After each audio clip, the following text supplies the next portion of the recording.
Good morning, Jimmy. I don't know if Jimmy can hear me or not.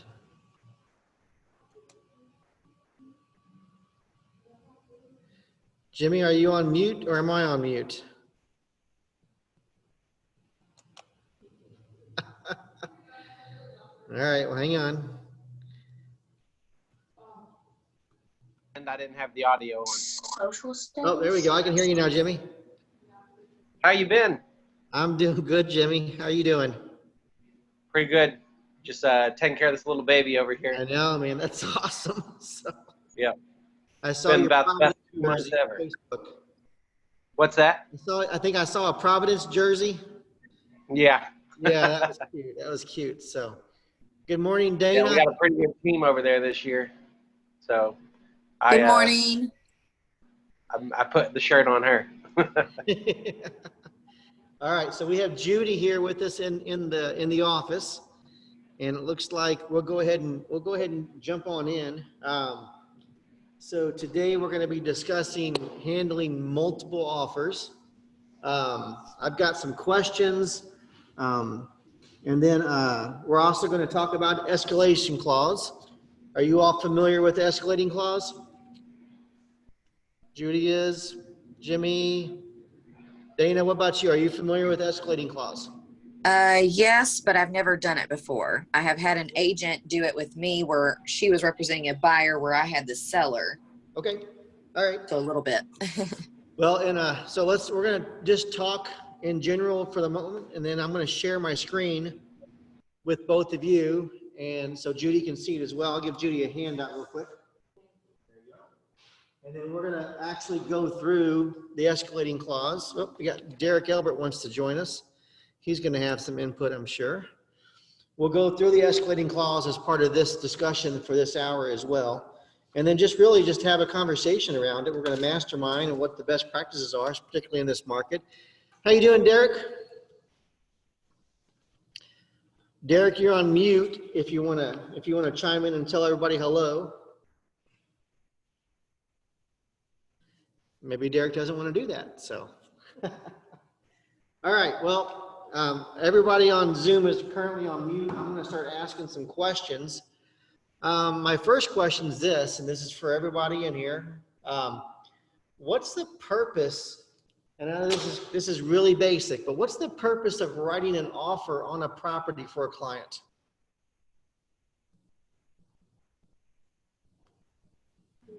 So they can buy the home. So they can acquire the property, right? They can buy the home, right? Okay. So the reason I bring that up is a lot of times people lose sight of the actual true intentions to acquire the home. And sometimes I think we are hesitant to, in a multiple offer situation, to encourage the buyer to make a good decision when it comes to offering the right price to acquire the home, right? Because we're trying to also get the best deal for the client, right?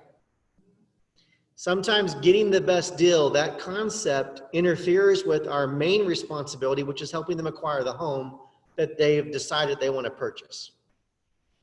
And our language with the client is that of hesitation when it comes to offering what it's going to take to get the property. Oh, that's Angela. That's Derek's assistant joining us. Okay, great. All right, so never lose sight of what the end result here is, the end goal, which is to acquire the property for the client, okay? And so when we're having a conversation with the client, don't make it all about getting the best deal, right? Make it about the conversation, the questions you may ask the client is, this is the house, right? Judy, this is the house that you desire to purchase and you want to live in with your family, right? Okay. So are you willing to listen to what I have to say about what I think it's going to take to get to this house?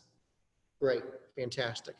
And I'm going to do everything I can to protect you when it comes to purchasing this home.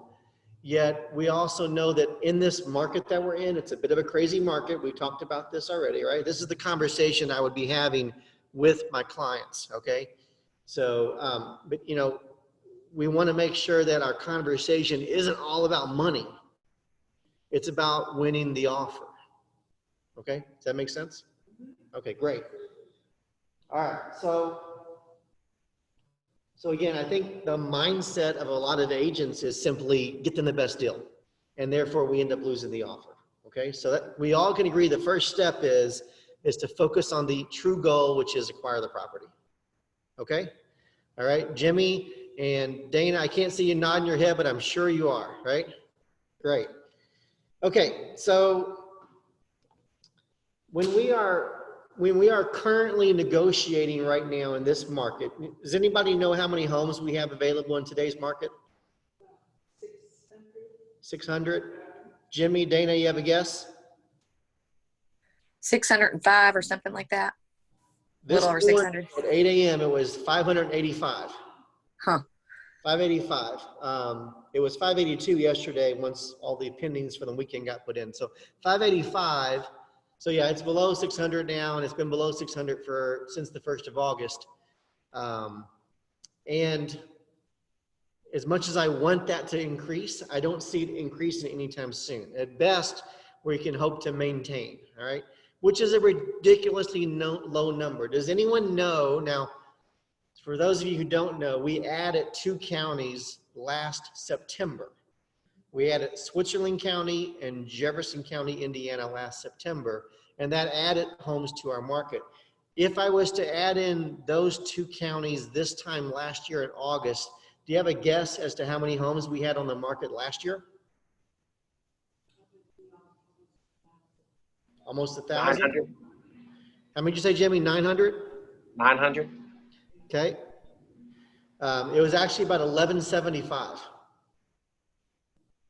Yeah, there was about 175 homes from those 2 counties that were added last year in September. So I'm just doing a little bit estimation that in August, they still had those 175 homes. And we were just shy of 1,000 homes last August in our 7-county market. So about 1175. So we have cut the inventory in half, essentially. And we were doing multiple offers last year and 2 years ago and 3 years ago. Now it's like every offer. Who came to the Market Center meeting last week? Anybody?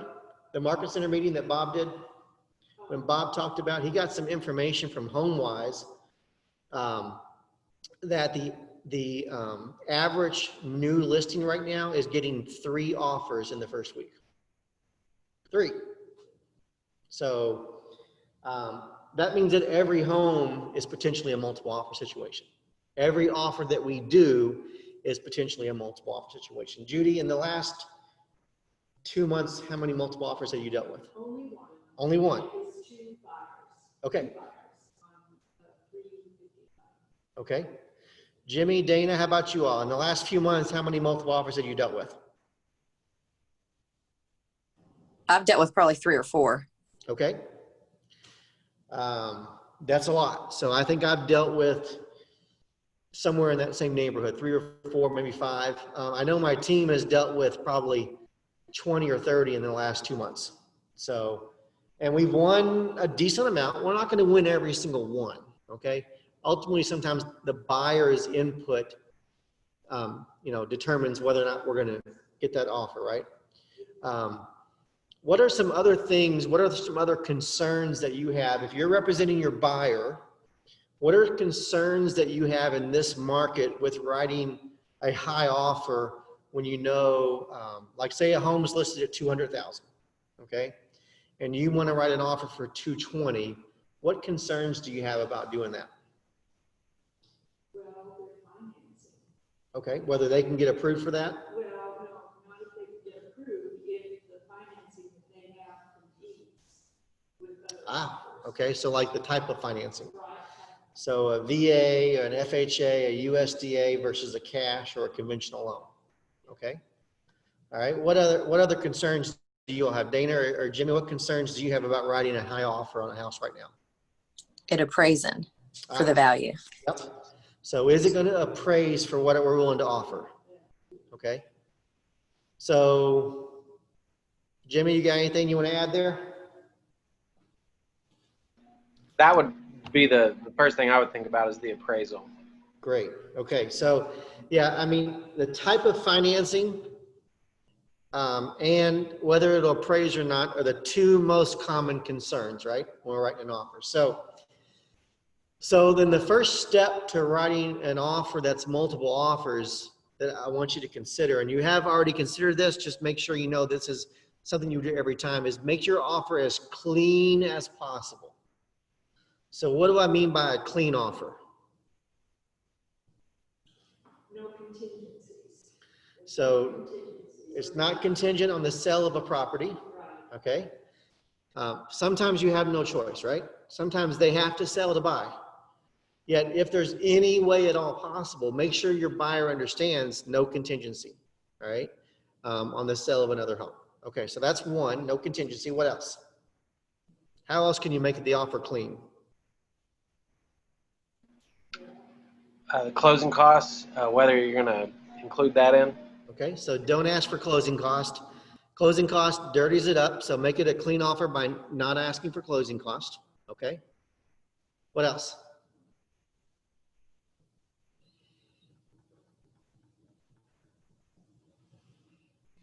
Well, I deal with a lot of VA and FHA, so the bit, more down payment that you. Okay. Get.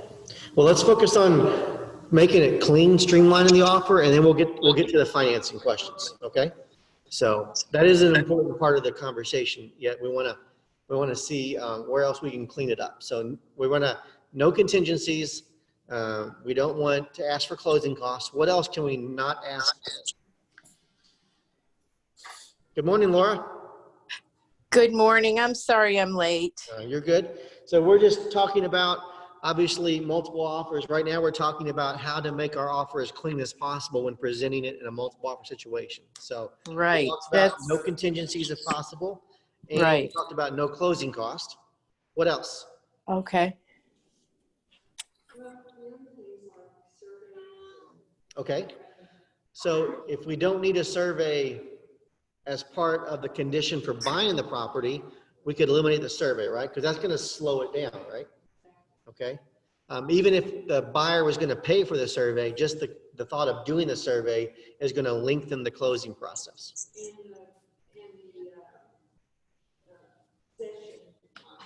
Okay. So if we can be more generous with possession, that might make your offer more attractive. Think about like home warranties. I wouldn't ask for a home warranty. I mean, for $425, the buyer can buy their own warranty, right? Is it worth losing a house over $425? No. So again, just thinking about all the bases are covered. We're eliminating all the potential pitfalls of that offer. Okay. So, and I love that you mentioned possession, right?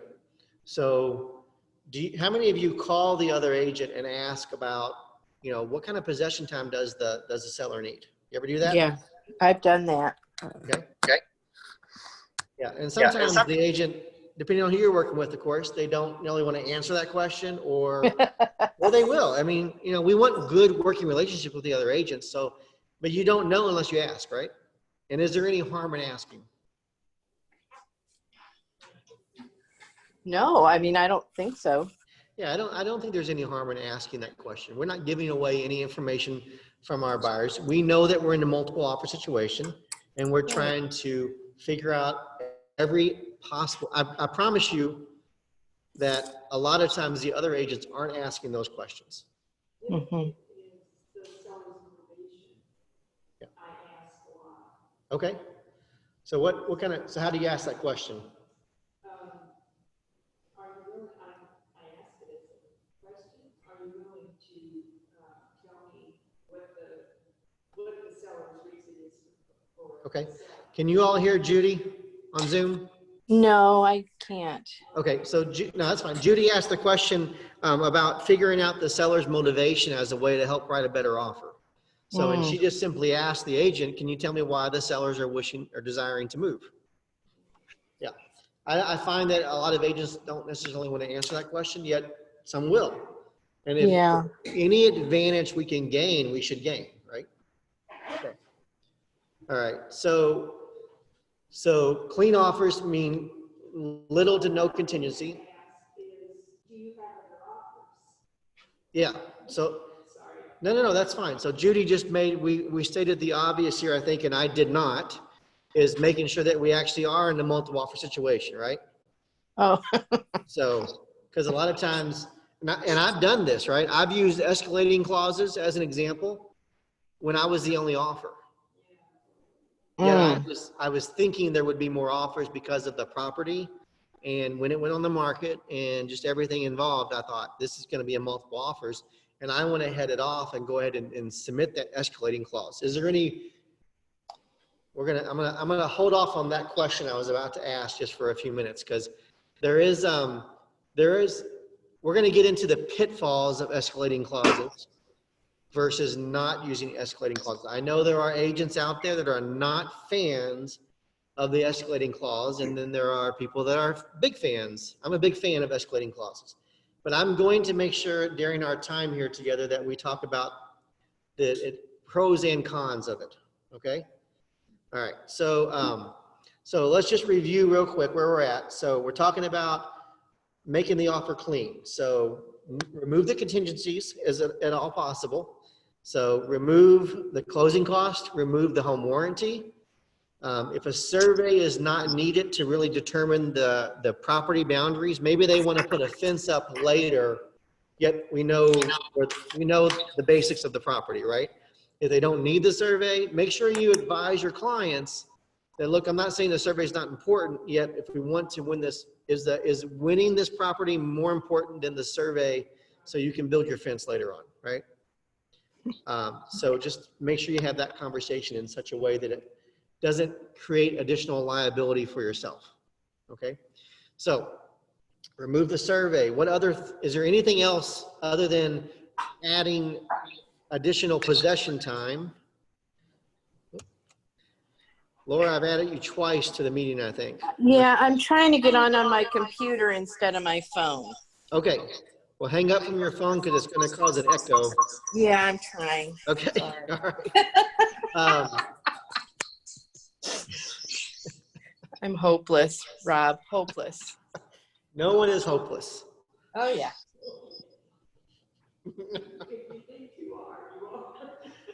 This is true. That's a mindset question, right? So, all right.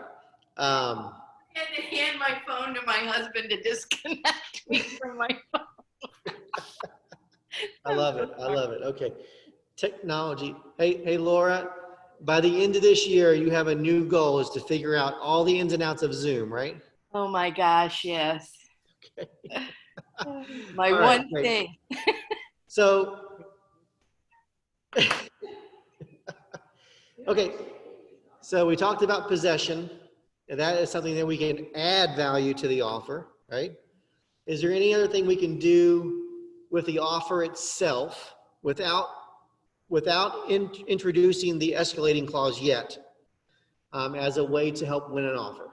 Did anybody mention earnest money? No, they haven't.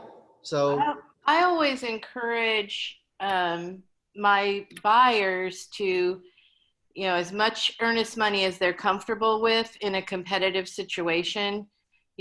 Don't come in with $500. Come in with $2,500 if it's, if it's a real competitive property. yeah. I mean, if they win the offer and they're going to buy the house, it shouldn't make a difference, right? Right. But I think it shows that they are genuinely interested in that property. That's a good point, Laura, that I think most people don't think of, including myself. I honestly don't think about, I usually try to follow the 1% guidelines from the state. Yeah. Yet, and we know most people don't follow those guidelines, yet could you increase your earnest money above that 1% to show you're truly interested in the property? Yeah. I mean, you're not going to back out and risk losing a large sum of earnest money just because you find another property. I just think it shows that you're really, truly interested in I the love property. that. I love that. I do use that. Okay. So obviously some other things you could do with an offer. Now, again, we have to be careful what we recommend to our clients, yet if it's an investor type client removing the inspection contingency, right? Mm. All right, as a way to make it more, obviously a more generous offer. We haven't yet got to the financing. We'll talk about that. But removing the inspection, if it's an investor who knows there's issues with the house and they're going to fix them anyway, just throw that out there potentially to the buyer that it's an option. Okay. Rob, could you also, with that strategy, if it's a newer home where there's probably not going to be any really big issues, kind of using it the same way? If I'm selling a home to a buyer who's going to occupy this home, that's probably not something I would do, only because, you know, I've done enough new constructions to know there's always about a dozen things that didn't get finished completely that only the home inspection is going to reveal. And I always have one horror story where they forgot to connect the pipes in the wall on a new construction with the shower. So when they turned the water on, the wall inside the cavity filled up with water, and then it flooded the basement. And yeah, because they chose not to do a home inspection because they said it's a new home, I don't need one. And there was things that the standard warranty did not cover because it flooded the entire basement. Oh my gosh. Okay. So, and I always use that when a buyer always says, well, do I need a home inspection on a new home? Let me tell you. All right. Yeah. They don't always connect the pipes behind the wall. Okay. So yeah. So Jimmy, I wouldn't go there if it was an owner occupied home. I'm only in this case talking about something where it's an investor buying the property. Yeah. I think we would be putting ourselves at a certain measure of liability if we had an owner occupant not do a home inspection. Yeah. All right. Here's a thought that actually somebody over in Kentucky used on one of my agents last week. And it was, they wrote an offer and they didn't use an escalating clause. They could have, and you can use this with an escalating clause, and we'll talk about that shortly. Is they wrote an offer that the house was listed at $230,000. They wrote an offer for $240,000, and they said that the buyer, and they all agreed. There was 3 offers on the home, and everybody pretty much agreed it's going to be hard pressed to get this home to appraise above $230,000. We know it was already, the listing price itself was pushing the envelope. Okay. So this buyer said, I will pay up to $240,000. And of course, they're always contingent on the appraisal, right? Yet I will pay $2,000 over in cash above the appraisal value at closing if it doesn't appraise. So in that situation, let's say the house appraised for $235,000 and this person's offer was $240,000, they're willing to pay $237,000. So now that number, that $2,000, that's the number they used. It could be any number, right? It could be, I'll pay $10,000 over appraisal up to the limit of my offer. So if my offer is $240,000 and it only appraises for $230,000, I'll still pay $240,000. Now, if it comes back at $235,000, I'm only going to pay $240,000, but I'll pay up to X dollar amount above appraisal value to get this home. So that's kind of and you could put that in further conditions as opposed to using the escalating clause altogether. All right. So it's kind of. Would you use that if no, you're the only offer? So that's a great question. I think that's where the escalating clause is something that I would prefer to use in that situation, because the escalating clause requires another acceptable offer from another party in order for the escalating clause to be used. Okay? Ethically, it requires that. Okay? That's going to be one of the pitfalls we'll talk about with the escalating clause as well. Okay? All right. So now the last thing to talk about with the offer itself is, of course, the financing. Okay? And we all know that somebody puts in a VA loan versus a conventional loan. What's the first thought from an agent, not from a client? Because the clients don't always know these things. They're told by an agent, ooh, That's not good. A VA loan, the appraisal is going to be more difficult to get through because of the age of your home, for example, right? So how do we deal with that? What do you think about when you think about financing? We all love cash offers, right? They only happen about 10% of the time though. Okay. So conventional versus FHA versus USDA versus VA, what do you encourage your buyers to do when it comes to multiple offers?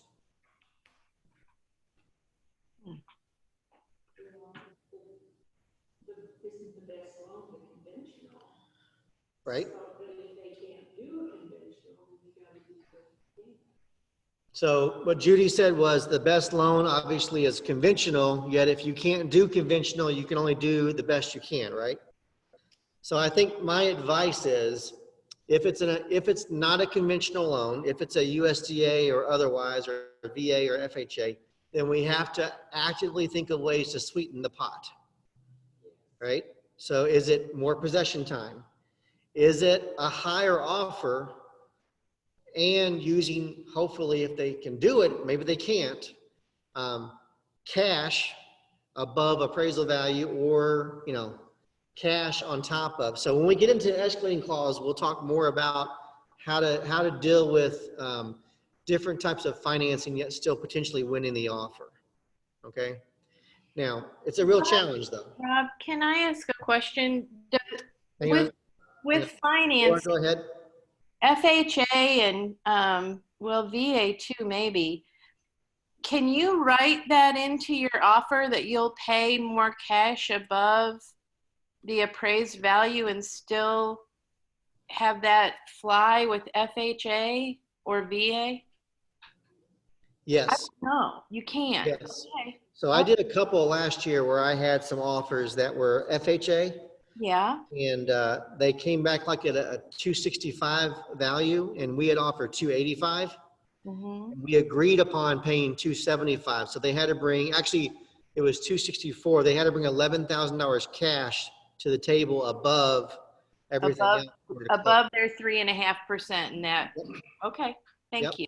So we've done that. So I don't know, Laura, what I don't know is if there's any other lenders that would object to that. But in this situation, it was a Fannie Mae, Yeah. which is a national. Mm-hmm. Yeah. So if Fannie Mae will do it, probably anybody will do it. So Yeah. they Okay. seem to be one of the most challenging. Maybe it was Freddie Mac. Anyway, it was one of the more challenging lenders out there that have very strict guidelines that they will not bend. Okay. And so my clients still got the house. They just had to bring $11,000 cash to the table. That's good to know. Okay. What was your question, Judy?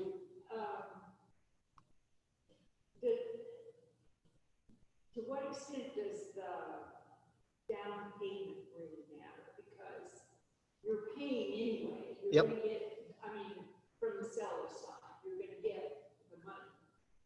I think the down payment shows the strength of your buyers. Kind of like theirs. Let's say this, okay? Let's say that the house is listed for 200, okay? And we're gonna write an offer for 220, yet our buyers are approved for 250,000. I would go ahead and present that pre-approval letter for 250,000, because what that tells the seller is that my clients are very strong buyers at 220,000. Mm-hmm. If the limit for your buyers is 220 and your offer is 220, then we know at the very end it's going to come down to the details, like what are the taxes and what are the homeowner's insurance. Because I had a loan once that we ended up having to rewrite the homeowner's insurance because of 2 cents, 2 pennies. Oh, no. We couldn't get approval because of 2 pennies. So they dropped the monthly payment on the homeowner's insurance by $1 for the loan to close. Oh, my gosh.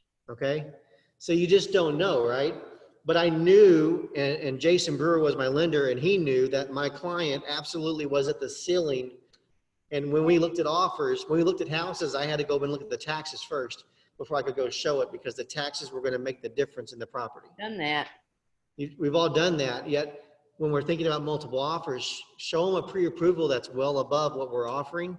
So it shows the strength of the buyer. So we're not going to come down to little things at the very end. A good agent on the other side is going to understand the importance of that pre-approval being much higher than the offer. Right. So, Great. When you have only years of offer, do you show a pre-approval letter with the higher amount? if it's not necessary because we're not in multiple offers, I typically don't. I'll just show the pre-approval letter for the value of what the offer is. Yeah, I mean, I don't know how much honestly that plays into a listing agent's decision to have a buyer or a seller ask for more money, particularly if we're already offering full price. Because in this market, there's a lot of times where the house is new on the market. We may be the only offer, yet we offer full price. Because we know we don't want to risk a counter offer and then another offer coming in while we're countering back and forth trying to help the seller get the most amount of money, right? So, you know, ethically, again, ethically with dealing with other agents, you know, I've had clients, of course, you probably all have had clients that we list a house for 200 and then an offer comes in at 195 or 199.5. I had this happen. 190. The offer came in at, it was listed at 200. The offer came in at 205, and they asked for $5,000 in closing cost. And my client wanted to counter back at 205 and only give him 2,000 in closing cost. And it was the only offer. And I said, well, here's the thing. We're asking 200,000, and now you countered back at 203 essentially. And they quickly said, yeah, I probably shouldn't do that. Yeah, probably not. Okay. Yet people are greedy, right? People are like, oh my gosh, look at this. They can give me 205,000. Well, that 205 is only because you're willing to pay for their closing cost, essentially. So Right. You're going to deal with those things. And I'm sure for every rule that we create, there's going to be an exception, right? So, all right. So let's go ahead and any other questions about the offer itself? If not, I'm going to go ahead and jump into the escalating clause and just go through that to make sure we're all comfortable with that. Any other questions about the offer itself? Because I think the next, to really truly talk about the financing options, we're going to talk about section 2 on the escalating clause. So give me a second here. I'm going to share my screen and I'm going to pull up an escalating clause so you all can see it online as well.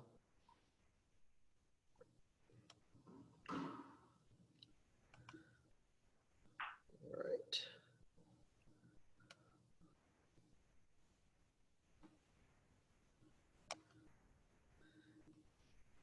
Just a second here while I go into my email and pull up the document.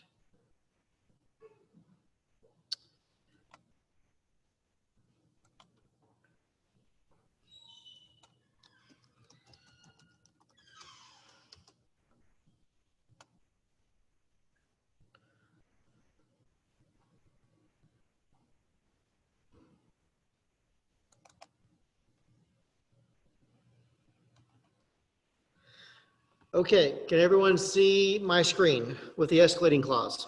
Yep. Okay, I think Judy ran to the restroom.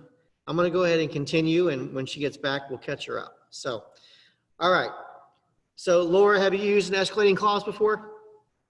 Rob, I have only done it one time. It Okay. wasn't successful, so I think I need to know how to do it the right way. Okay, all right. So, if you're okay with I everybody, was if beat out by everybody's okay a with cash offer, so it was like, well, it's hard to beat cash, even, you know. it is, it is. So I'm going to give examples of when this didn't work, yet good. examples of when it worked as well, okay? Okay. Now, the goal of the escalating clause is to obviously sweeten up our offer as much as we can, and yet not also overspend for our client, right? Right. So we want to get the house at the best price possible up to a certain point without spending too much. Ultimately, when I say that though, it goes back to Laura at the very beginning of our class today. We talked about the ultimate goal of writing an offer on a property. And that goal is not to get the property at the best value. It's simply to acquire the property for our clients, right? Right. So our mindset sometimes as a fiduciary, and that's our responsibility to a client, is to win them the offer at the best price. Yet ultimately, the one primary goal is to win the offer. Really. And if we focus too much on price, maybe we are doing a disservice for our clients. Mm-hmm. Because how many multiple offer situations are they going to encounter in this market if they're in the price range anywhere under 400,000? A lot of them. Every time. So are we going to frustrate our clients and cost them more money by running them all over town trying to find them the best deal when the best deal doesn't exist in this current market? Mm-hmm. The best deal is to get them under contract. In this market, that's a win when we only have 585 homes available, right? Okay. So let's go through this. So section 1, I'm going to start on line 12 with just the escalating factor period. Okay. Now I'm not going to read every line. You all can read yourselves. Yet what 1A refers to, the escalating factor, is how much money you are going to offer in your offer above anyone else's net to seller. Okay. Now, what does that mean? So I want to use an example. If it's a $200,000 listing and I'm going to offer, let's say I offer $200,000 clean offer, but my escalating clause on line 15, so the first blank there on line 15, I'm right here. You can see my cursor. This is the number above which I will offer compared to any other offers. And when I say net to seller, so if someone else offers, if my offer is essentially 210 with an escalating clause, and someone else offers 211, yet they've also asked for $5,000 in closing costs. They asked for $5,000 in closing costs. Their true net offer is 206, right? Okay. So, and that matters at this point.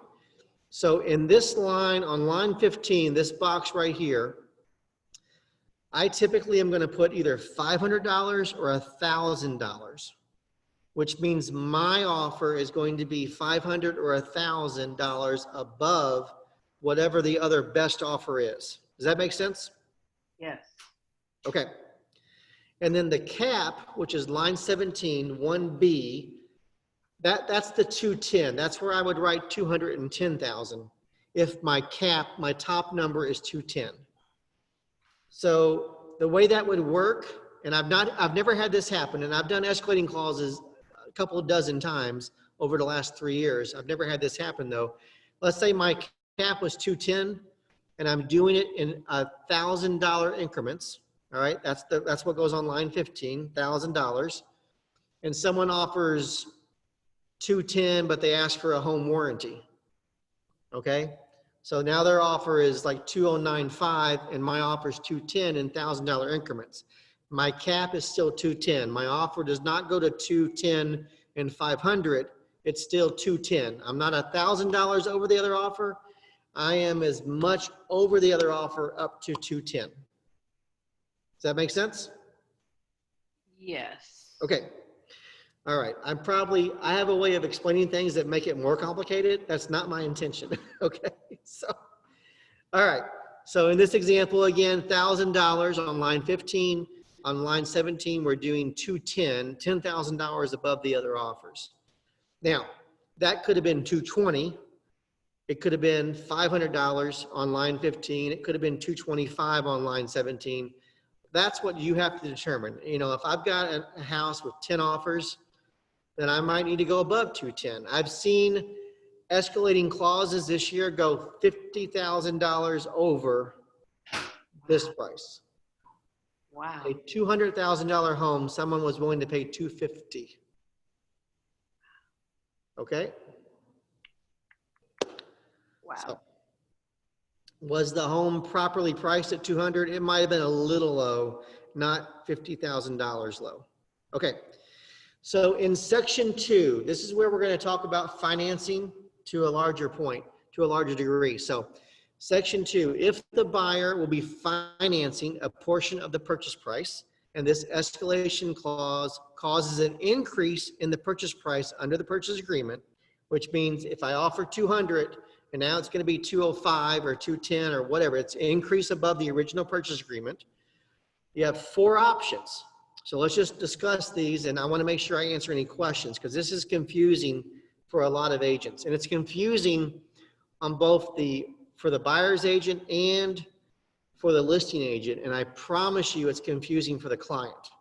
So we have to do a very good job of explaining this. All right, so the first box there, it says the loan amount provided for in this purchase agreement shall remain the same, and the buyer shall pay any increase in cash at the time of closing. So it's a $200,000 offer. Let's say it's an FHA loan, okay? Which means that we have to put 3.5% down, all right? And so that means they're going to put down $7,000. The loan value is $193,000 on a $200,000 property, right? Any additional escalating clause up to $10,000 in this example is going to be provided in cash. Okay. Okay?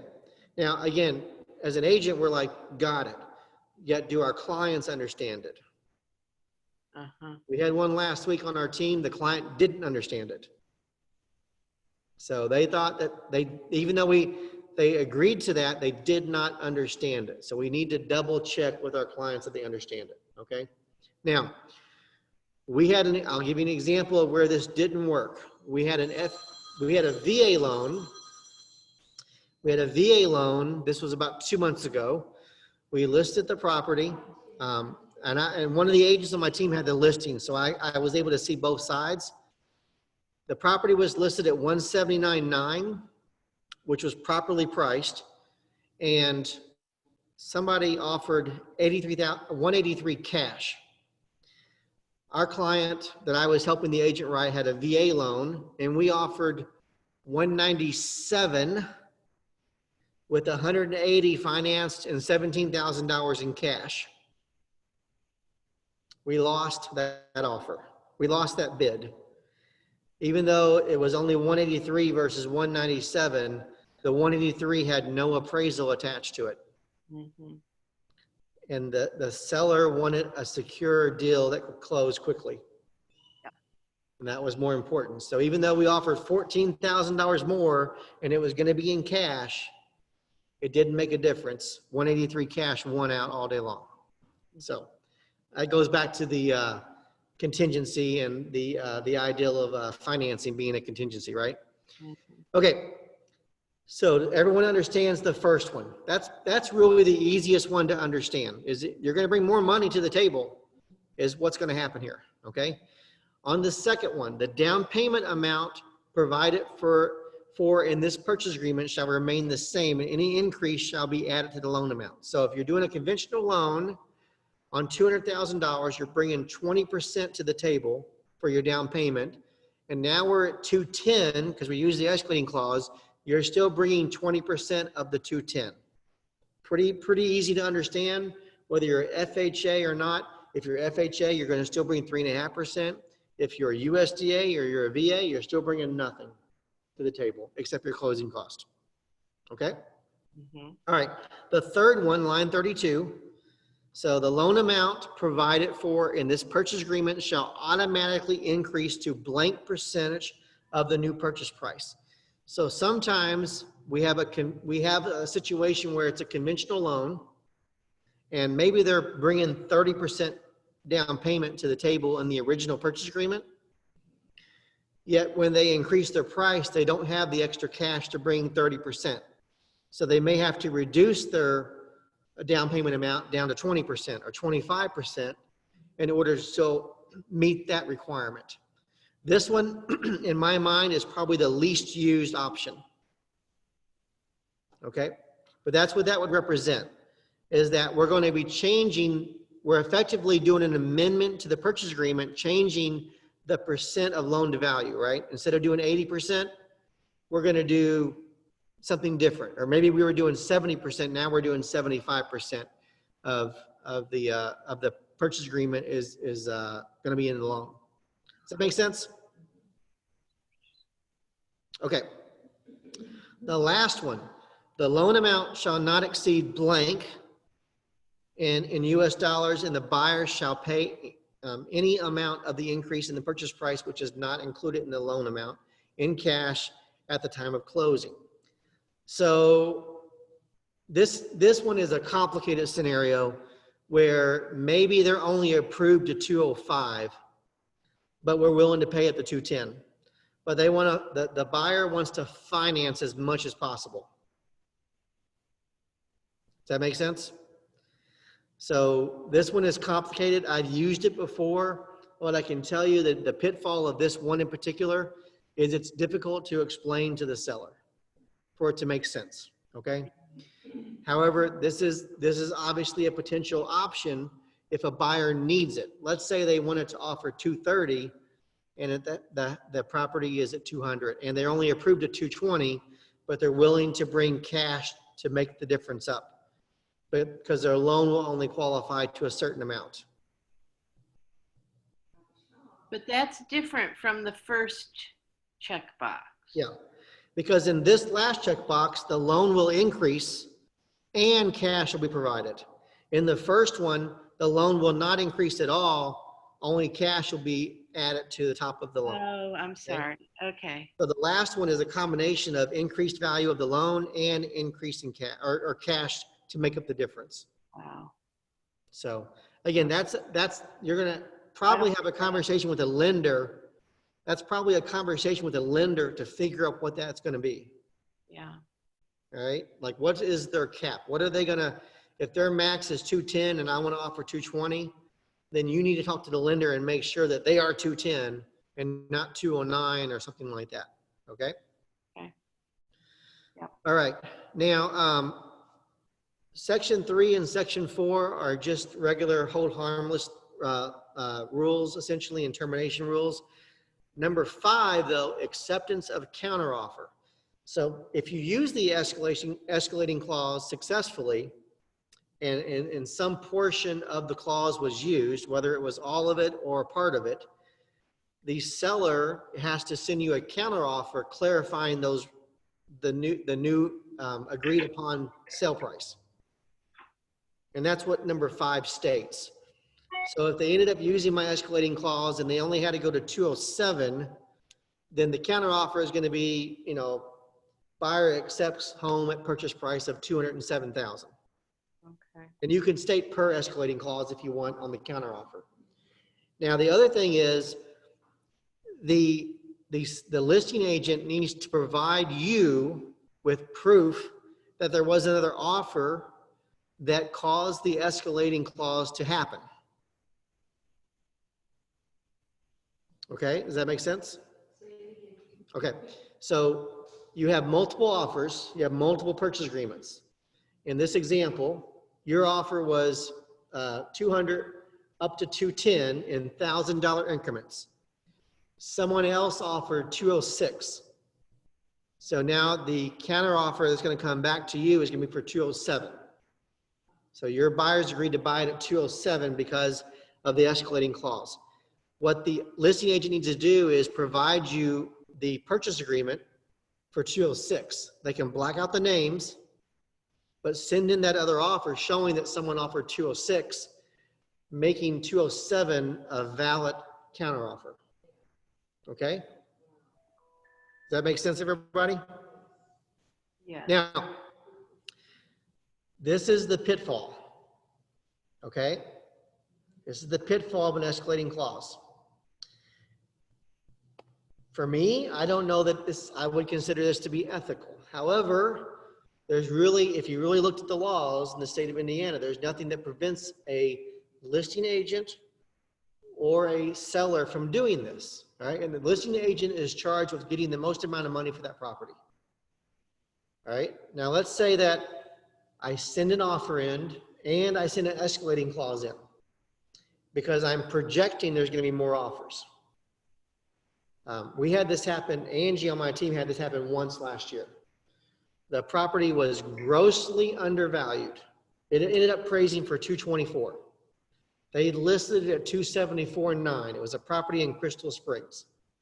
They listed it at 274.9, and it ended up appraising for 324. You think they undervalued the property? Yeah, big disservice for the sellers. In this situation, I wrote an offer and Angie wrote an offer, two different clients. My guy went up to 280. Angie's, they had an escalating clause up to 299. Okay. Now there ended up being like 6 or 7 offers on this property last summer because people recognized it was undervalued. Okay. Well, they, before, instead of dealing or asking for multiple or sending out a multiple offer notification, what they did in this situation was they sent Angie's clients a counter offer for 299. What? And Angie's clients accepted it at 299 because they also recognized the house was worth 299 at least. So even though it was presented in an escalating clause, the listing agent decided that they're just going to counter back without using the escalating clause at 299. So they were going well above what they were listing the house for, just to see if Angie's clients were willing to go ahead and buy it at 299 and remove the competitiveness of the multiple offer situation. Because if they accepted that counter offer, all the other offers weren't going to have an opportunity to increase their offer. That's what they did. And Angie's clients won the house. And then they got the bigger surprise when the appraisal came back at 324. They were very happy. Okay. So, but that could happen in any situation, right? That could happen where I offer 200 and then my escalating clause is 220 and I send it in and there's other offers. The listing agent could advise the buyers, hey, they're willing to pay up to 220. Maybe they'd be willing to pay 215 if we eliminate competition. So no one else has a chance to steal it from them. Because they're a conventional loan, we like their contingencies, we like that they're not asking for closing costs, let's go ahead and do that. So a seller could do that. They could simply say, hey, avoiding the use of the escalating clause. Remember the escalating clause in section 5, right down here, requires proof of another offer in order for the escalating clause to be used. It doesn't mean that a seller can't just counter offer and say, will you buy it at 215 or 220 or whatever to eliminate the competition. Now, we can argue ethics or not. I don't know. Okay. In this market, last year's market with 1,200 homes, I would have said that's unethical. In this year's market, it's all gloves are off. Client wants the house, they're willing to pay 220. Maybe we should just, yeah. So some of you may know that Todd Paxton is not a fan of escalating clauses. Yeah. Okay. Clear. And I know that last year, Derek Elbert and Todd Paxton did a debate as part of a team meeting about escalating clauses versus not using them. Right? And that was Todd's argument, is what's to prevent the listing agent from just going back and counter offering you above list price. Legally, there's nothing. Okay. So again, I mentioned there would be pitfalls. Well, in order to actually use the clause itself, though, they have to provide proof of another offer. All right. However, what the example I'm giving there is they just don't even use the escalating clause. They just simply counter, hey, we won't do any multiple offers. We won't give anyone else a chance to buy the house. We like your offer enough. You want to go ahead and accept our counter offer at 215. If not, if the buyer said, no, I don't want to do that, let's go ahead and see what happens with the escalating clause. I don't know what would have happened in that situation because we haven't seen that scenario. Does that make sense? Mm-hmm. Okay. Okay. So to me, there is a greater reward in using the escalating clause than there is a risk of an agent deciding that they're just going to counter offer and knowing my clients are willing to spend a certain amount of money. okay? Now, we only got a few minutes left here, so I want to honor your time when we stop on time. Are there any questions? I've covered a lot of different scenarios here, give you different examples. What questions are coming to mind? So you're saying that you really value the escalating? Yeah, so Judy's question is about whether or not I truly value the escalating clause. I do. I will tell you that with my team, which I have 5 agents on the team now, they all came to me and said, please don't tell anybody about the escalating clause. That's our secret weapon. So I said, no, I can't do that. I'm charged with helping the office grow, so we're going to teach the escalating clause, okay? We use it a couple times a week right now with the market we're in, okay? Do you really? Oh, We're not winning all of them. And the reason why we don't win all of them is because sometimes our buyers are incapable of going higher, yeah. or they're incapable, or they just desire not to overspend on a house in this market. Yeah. So I'm not saying that we win more than anyone else, yet we do win when it's appropriate. And this is one of the tools we use to win. When you wouldn't have won otherwise. We wouldn't have won otherwise, yeah. Yeah. So, yeah, so I'm a fan. I'm a fan. Now, the other con I hadn't, we talked briefly about was the listing agent, all right? So I would make a phone call to the listing agent if you're going to present an escalating clause and make sure, hey, Laura, are you familiar with escalating clauses? I would just call and ask you that question, right? And they're going to say yes or no. If they say no, would you mind if I give you some background on it? All right. You have to be real careful not to offend them, right? Some people have egos in this business. So you don't want to offend their egos, because that's definitely not going to help your offer.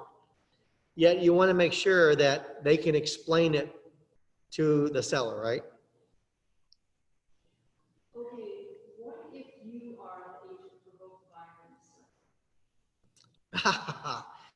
That's a great, so what Judy asked was, what if I represent both the buyer and the seller and there's an escalating clause involved? Okay. You call So- Rob and you let him handle your buyer. So here's the way I look at that, okay? That's a great question. So give me Or Angie. think about it. One the other. So if I'm a listing agent and I've listed the property and I've also have a buyer that's interested and I'm in multiple offers for my clients, it's already a win because I'm going to get a deal done. Yet I have a client that knows about the escalating clause and they want to use it. You know, anytime you represent both sides, you're playing chess against yourself, right? And I think in this situation with the escalating clause, it's no different. But ultimately, your advice to the seller is, I've got 4 offers on the table. This one has the escalating clause. Explain what it is. It's up to 210. Explain what the other offers is. This is the advantages and disadvantages to each offer. And you just lay it out like that. And you don't try to sway the seller to take one versus the other. Mm-hmm. So You just have to you have to be a numbers person at that point and present the numbers and lay it out as in simple terms as possible so the seller truly understands what they are accepting. Yeah, so I think it's really no different than any other situation where there was an escalating clause. You just present the numbers and let and understand you're telling the client, look, you know, I can't tell you, I can't advise you what to do here, but what I can advise you if you want to make the most amount of money, here's the numbers. And then I would simply do the same thing I would normally do. These are the pros and these are the cons. These are the pros of this offer. These are the cons of this offer, which means it might be like, well, this is a FHA loan and this is a conventional loan, and the conventional loans close at a higher rate than FHA loans, and just explain it. Do you think that seller's net sheet has enough on it to demonstrate the numbers? Is that So one way? the question is, the net seller sheet that we have, does it have enough information to present?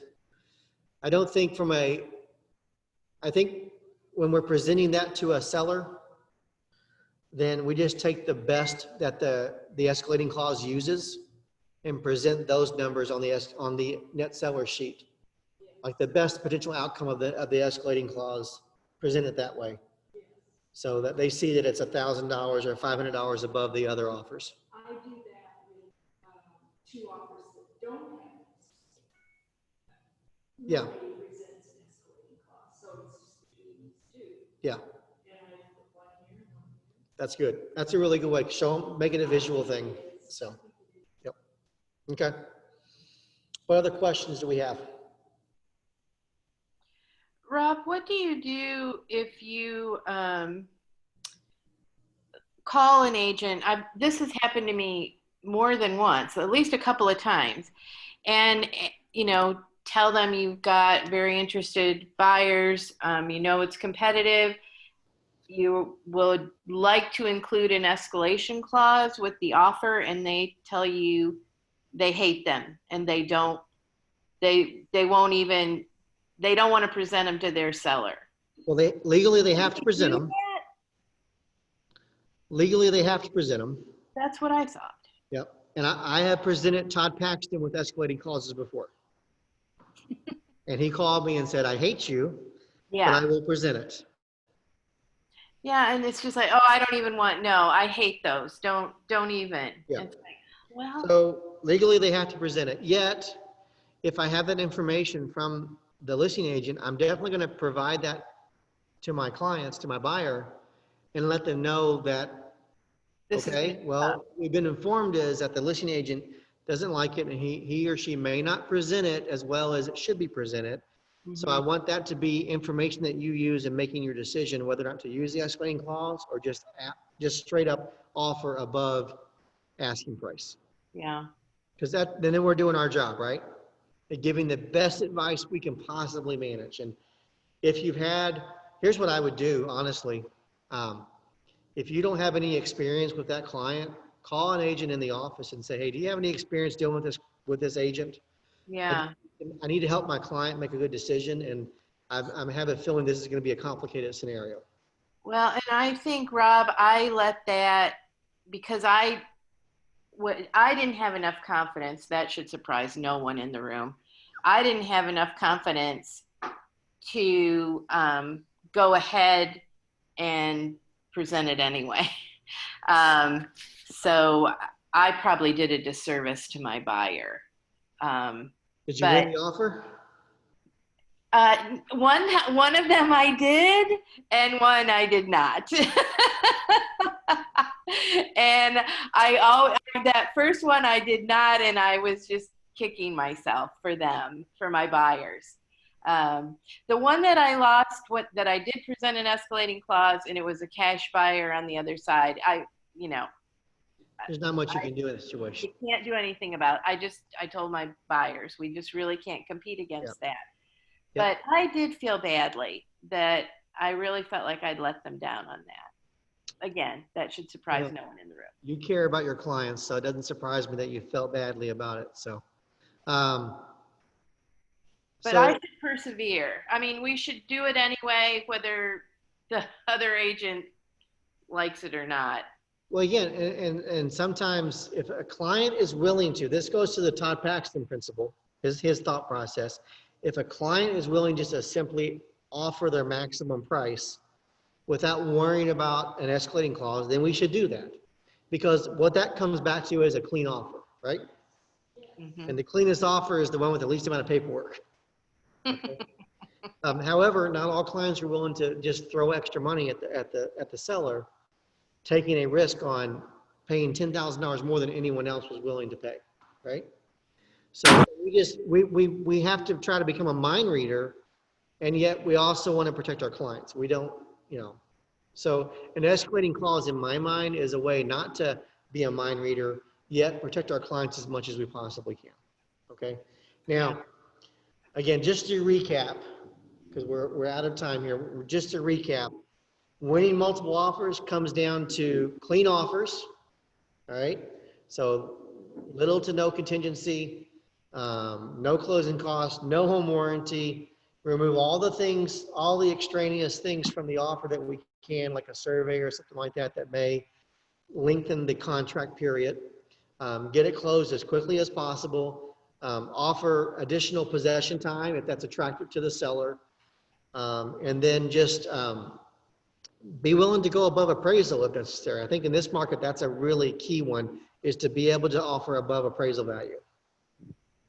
Yeah, I like that idea. Rob, I've got to run. Thank you. This was just great. Thank you, Laura. I appreciate you being here. Any questions you have dealing with escalating clauses in the future, feel free to give me a call, okay? I will. Thank you, Rob. Your teaching style, just great. Thank All you right, so much. appreciate that. Thank you very much. I'll see you later. All right, bye-bye. All right, Judy, what was your question? As agreed, is that as strong as 30 days after closing? If you say as agreed, I mean, what if they just need 15 days when you give them 30? They Yeah. can take 30. That's where that phone call to the agent and say, how much time do they really need? That's the best advice I can give you there, as opposed to giving them too much time. So, I mean, I always encourage my clients, give them 10 to 14 days on a multiple offer situation, because that's more than most will give. So, yeah. All right, Dana, did you have any other questions? I do not. Thank you so much. Great. Anytime you have any questions and you're in a situation and I'm not your competition, feel free to give me a call. I'll give you the best advice I can, okay? Thank you so much. All right, thank you.